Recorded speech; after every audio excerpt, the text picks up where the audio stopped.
कर्जमुक्ती प्रक्रियेला वेग, पात्र शेतकऱ्यांचा तपशील संकलनाची जबाबदारी बँकांवर निश्चित।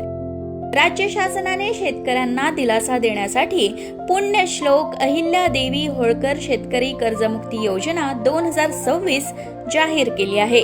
या योजनेचा लाभ 56 लाख शेतकऱ्यांना मिळणार आहे। योजनेची प्रभावी आणि पारदर्शक अंमलबजावणी आणि वेळेत लाभ देण्यासाठी सर्व व्यापारी बँका व जिल्हा मध्यवर्ती सहकारी बँकांना सहकार विभागाकडून सविस्तर मार्गदर्शक सूचना देण्यात आल्या आहेत।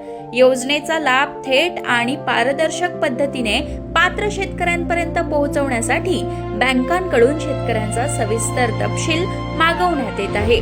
बँकांना युद्ध पातळीवर काम करण्याचे आदेश राज्य शासनाने दिले आहेत।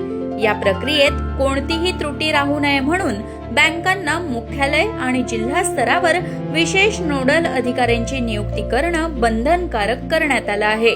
या सूचनांनुसार पात्र शेतकऱ्यांची माहिती अचूक स्वरूपात संकलित करून पोर्टलवर अपलोड करण्यासह प्रत्येक टप्प्यावर समन्वयाची जबाबदारी बँकांवर निश्चित करण्यात आली आहे।